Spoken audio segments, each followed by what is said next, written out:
এই তো সেদিন রাজ্যে প্রথম পর্বের ভোট শুরু হবার ঠিক এক মাস আগে 19 মার্চের ভরা বসন্তে পোলবার রাজহাট পঞ্চায়েত এলাকায় প্রচারে গিয়েছিলেন লকেট চট্টোপাধ্যায়। ওলাবিবি তলায় তখন ভক্তদের ভিড়, চলছে বহু প্রাচীন রান্না পুজো উৎসব। কোমরের শাড়ির আঁচল জড়িয়ে লকেটকে দেখা গেল বসে পড়েছেন রান্না করতে। গ্রামের মহিলাদের কেউ এগিয়ে দিলেন জল, কেউ এগিয়ে দিলেন মশলা। পরে লকেট জানালেন ফুলকপির তরকারি রেঁধেছেন তিনি। লকেট যেদিন ওলাবিবি তলায় ফুলকপির তরকারি রাঁধছেন, সেদিন চন্দননগরের স্বাগতম লজে হুগলি লোকসভা কেন্দ্রের তৃণমূল প্রার্থী রচনা বন্দ্যোপাধ্যায়কে দেখা গিয়েছিল দলের কর্মীদের ভাত বেড়ে খাওয়াতে। তাকে পরিবেশন করতে দেখে উচ্ছ্বসিত হয়ে উঠেছিলেন দলের কর্মীরা। ভাত একটু বেশি খেয়েছিলেন কিনা তা অবশ্য জানা যায়নি। পরবর্তীতে প্রচারে বেরিয়ে সিঙ্গুরের দই খেয়ে উচ্ছ্বসিত হয়ে উঠতে দেখা গিয়েছিল রচনাকে। তার ব্যাখ্যায় ঝড়ও উঠেছিল হুগলির রাজনীতিতে। পাণ্ডুয়ে প্রচারে গিয়ে পথের ধারে গরম ঘুগনি বিক্রি হতে দেখে সবাইকে নিয়ে সে ঘুগনি খেয়েও আহ্লাদিত হতে দেখা গেছে রচনাকে। এ পর্যন্ত পড়ে যাদের মনে হচ্ছে মেয়েরা ভোটে দাঁড়ালো পিছু ছাড়ে না সেই শতাব্দী প্রাচীন ছড়া, এক কন্যা রাঁধেন বাড়েন এক কন্যা খান, তাদের বলি একটু দাঁড়ান। মাত্র দুদিন আগে বুধবার বড় শুলে প্রচার সেরে শক্তিগড় গিয়েছিলেন বর্ধমান দুর্গাপুর কেন্দ্রের তৃণমূল কংগ্রেস প্রার্থী কীর্তি আজাদ। 19 নম্বর জাতীয় সড়কের ধারে সার ল্যাংচার দোকানের সঙ্গে জড়িয়ে আছে বাঙালির অন্য আবেগ।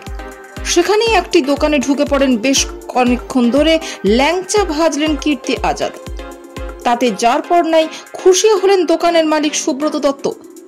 বললেন, আমার বেশ ভালো লেগেছে ব্যাপারটা।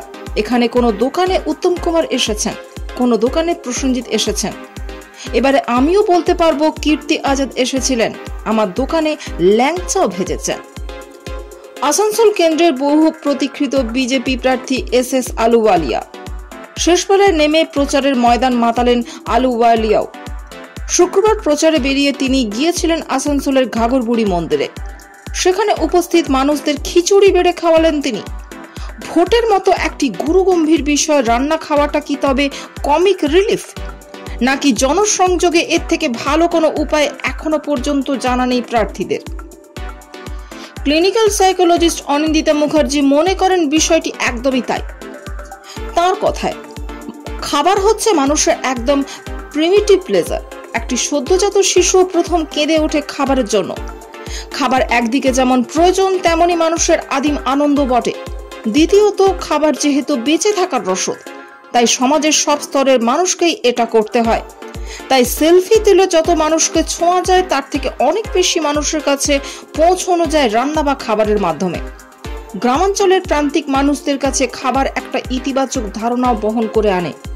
খাবারের মাধ্যমে যত তাড়াতাড়ি মানুষকে কানেক্ট করা যায় অন্য কিছু দিয়ে, তা হয় না। শরীরতত্ত্বে খাওয়া আর ঘুম মানুষের বেঁচে থাকার একেবারে প্রাথমিক চাহিদা। অনিন্দিতার কথায়, মানুষের সঙ্গে কানেক্ট করার জন্য আপনি প্রচারে গিয়ে খাটিয়ায় শুয়ে ঘুমিয়ে পড়তে পারবেন না, কিন্তু নাড়তে পারবেন, লোককে খাওয়াতে পারবেন। মানুষের ভোটে নির্বাচিত হওয়ার প্রথম শর্ত যেহেতু জনসংযোগ, তাই আমাদের দেশে প্রার্থীরা সব থেকে মোক্ষম এই উপায়টাই বেছে নেন। মার দাঙ্গা রক্তপাত এ রাজ্যের ভোট সংস্কৃতির সঙ্গে জড়িয়ে গিয়েছে, কিন্তু আদতে তো ভোট মানে গণতন্ত্রের উদযাপন। রসনা তৃপ্তি ছাড়া কি উৎসব জমে?